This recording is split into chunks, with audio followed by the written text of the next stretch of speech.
नमस्कार छात्रों, षष्ठी कक्षा में आपका स्वागत है। आपकी षष्ठी कक्षा की जो पाठ्य पुस्तक है रुचिरा भाग 1, उसके प्रथम अध्याय का आज हम अध्ययन करेंगे। प्रथम पाठ का जो नाम है वह है शब्द परिचय 1 और इसका एक और नाम भी है अकारांत पुल्लिंग शब्द। यह इसका पुराना नाम है और नवीन पुस्तकों में इसका नाम लिखा है शब्द परिचय 1। तो शब्दों का परिचय इसमें आपको करवाया जाएगा, विशेष रूप से अकारांत पुल्लिंग शब्दों का ही। तो आइए इस पाठ का अध्ययन प्रारंभ करते हैं। अकारांत पुल्लिंग। सर्वप्रथम अब जान लें कि अकारांत पुल्लिंग शब्द क्या होते हैं। अकारांत, अकार अर्थात अ, और अ जिन शब्दों के अंत में हैं, ऐसे शब्द अगर पुल्लिंग हैं तो वे क्या कहलाएंगे? अकारांत पुल्लिंग शब्द। पाठ को पढ़कर आपको बाकी का ज्ञान भी हो जाएगा। जो इसका प्रथम अंश है वह है एषः कः, अर्थात एषः का मतलब क्या होता है? यह और कः का मतलब होता है क्या। तो यह क्या है? उत्तरम वर्तते एषः चषकः।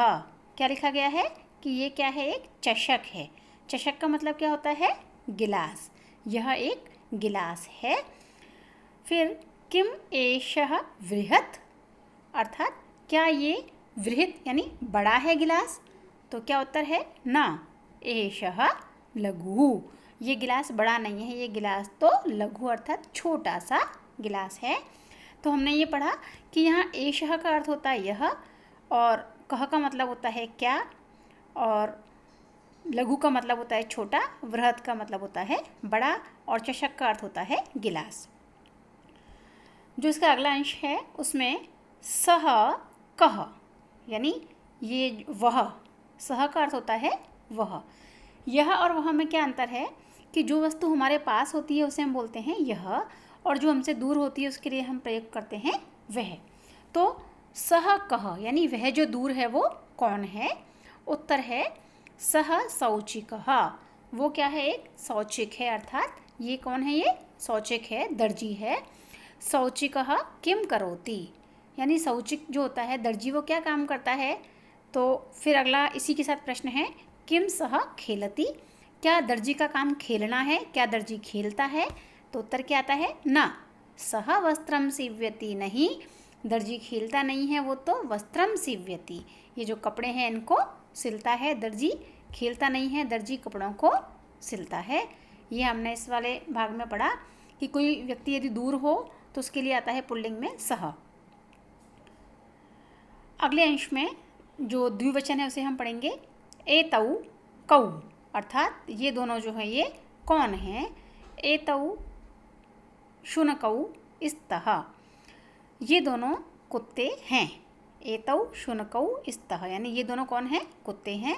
फिर किम एतौ गर्जतः, क्या कुत्ते गरजते हैं?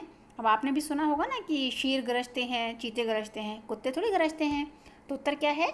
ना, एतौ उच्चैबुक्कतः, नहीं, कुत्ते जो है वो गरजते नहीं हैं, वो तो उच्चै यानी जोर से, बुक्कतः यानी भौंकते हैं। जो बुक्कतः का अर्थ है अर्थात भौंकते हैं, और उच्चै अर्थात जोर से। तो जो कुत्ते हैं वो जोर से भौंकते हैं।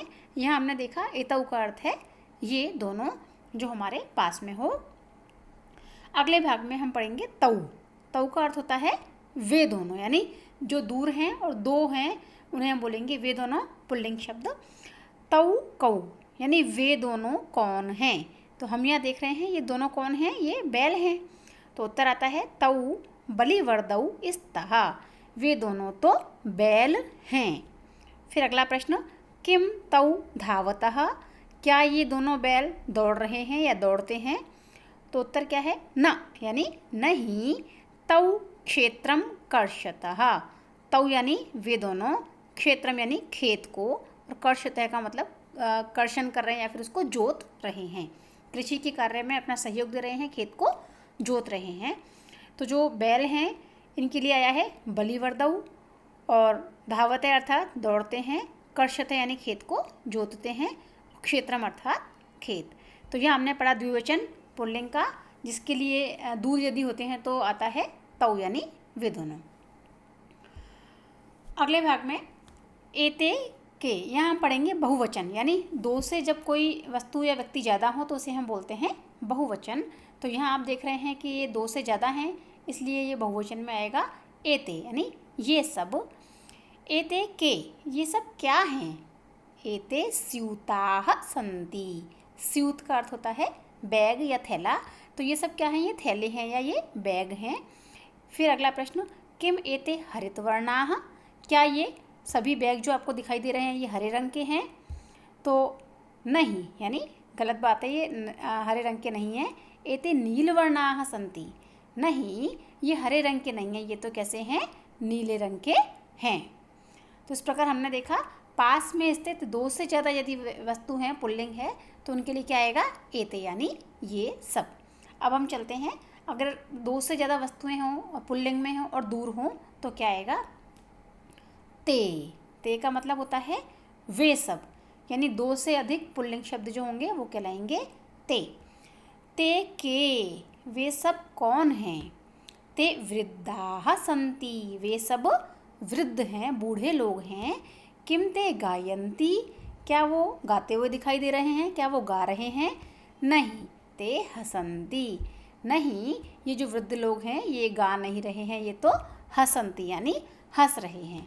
संति यानी होना, गायन्ति यानी गाना, हसन्ति यानी हंसना, और ते अर्थात वे सब। ये हमने यहाँ पढ़ा। तो इस प्रकार इस पाठ में हमने एक वचन, द्विवचन, बहुवचन के यह, ये दोनों, ये सब, वह, वे दोनों, वे सब, इन अंशों को यहाँ पढ़ा है। और प्रथम पाठ में इतना ही। आशा है आपको अच्छे से समझ में आया होगा। धन्यवाद।